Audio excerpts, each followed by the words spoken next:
Hi everyone, this is Grace and I'm serving as a Lakes Region Conservation Corps member at the Squam Lakes Association.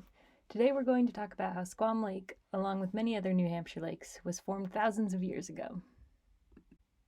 That is me on the right with my cousins and sister at the top of Rattlesnake when we were little. I discovered a love for this area many years ago and I've been lucky enough to find a way to be here for a year. Since those early years, I've hiked up Rattlesnake many times, both for trail work for the SLA and for fun with friends who come to visit. Although I've looked over the lake from that rocky outcrop many times, I still feel amazed when I take in that view. Part of that amazement is due to the undeniable beauty of that spot, but another big part of that amazement comes from imagining the massive forces that created this lake thousands of years ago. Squam Lake, along with most of the lakes in New Hampshire, was formed by glacial activity. Glacial activity is a term that doesn't quite capture the jaw-dropping natural forces that were at play here. 15,000 years ago, this spot was covered by an ice sheet called the Laurentide ice sheet during the last ice age. An ice sheet, or continental glacier, is a sheet of ice that is larger than 50,000 kilometers squared. There are two ice sheets on Earth today, the Greenland ice sheet and the Antarctic ice sheet. At its full extent, the Laurentide ice sheet covered most of Canada and much of the northern United States. In some places, the Laurentide ice sheet was a mile thick. Think about that for a second. A mile thick. To put that in perspective, I've put my minimal graphic design skills to the test to make this handy graphic for you. A glacier a mile thick is as tall as 15 football fields. It's also as tall as 176 school buses, but I was making this in PowerPoint and that would have taken way too long. This brown lump represents West Rattlesnake. Look at that. It is completely dwarfed by the giant ice sheet that covered this spot thousands of years ago. The conclusion? Pure awe. This thing was massive. Alright, so now that we are sufficiently in awe of the Laurentide ice sheet, we can talk about how the glacier formed this lake. As a glacier moves across a landscape, its massive weight carves the earth below. It scrapes against the ground and pulls up rocks and sand and sediment. This creates an abrasive sludge along the bottom of the glacier that tears up the ground beneath. Some of the depressions and basins that the glacier carves will later become our lakes. If you think a glacier might have been in your area once, but you aren't sure, there are a few distinctive clues that you can look for. The first clues are glacial striations. These are long gouges you find where the glacier came into contact with the bedrock and scratched it up as the glacier flowed south. You can also look for glacial erratics. These are large boulders that the glacier picked up, transported, and left behind in a new spot as the glacier receded. Perhaps the most famous glacial erratic is the Madison Boulder in Madison, New Hampshire. This is the largest known glacial erratic in North America. But you can find a lot of these on many of our favorite hikes in the Squam region. Chamberlain Reynolds, Belknap Woods, and the Morgan Percival Loop are examples of just a handful. Keep an eye out for them next time you go hiking.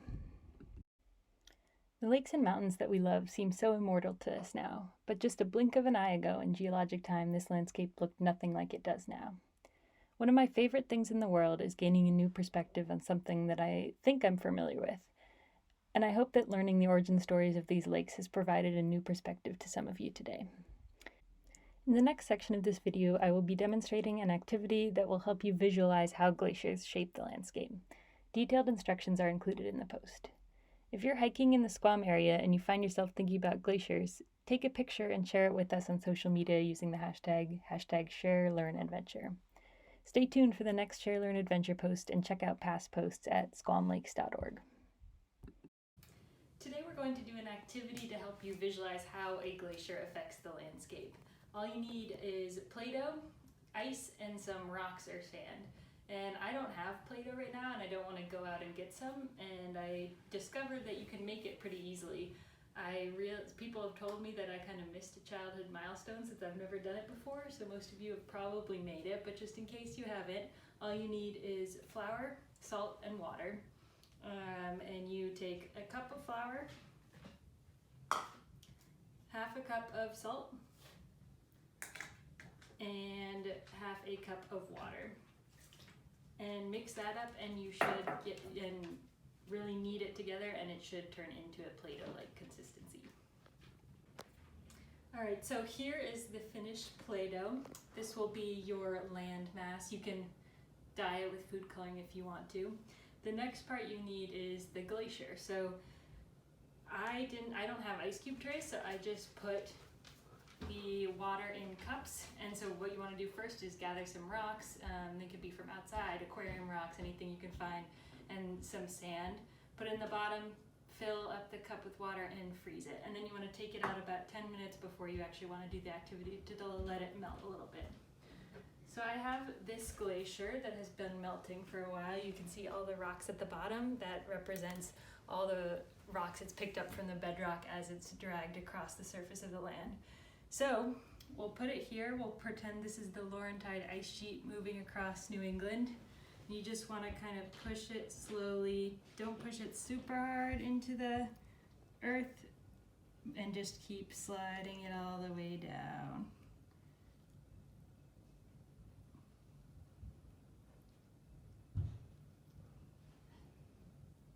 And then you can look at what your glacier did to your landscape. So you can see all of these divots on the scale of a glacier. Those could become lakes. They could have formed extra mountains. And you see the stones that came out of the bottom. Those would be your glacial erratics. So the big boulders that you see that seems sort of out of place if you're on a trail, those were most likely deposited by a glacier. So that's the activity. The more detailed instructions will be in the post if you want to look at and read those. Good luck. That is all I have for you today. If you do this activity, make sure to take a picture and tag us on social media with the hashtag ShareLearnAdventure, and keep an eye out for future posts on our website, squamlakes.org.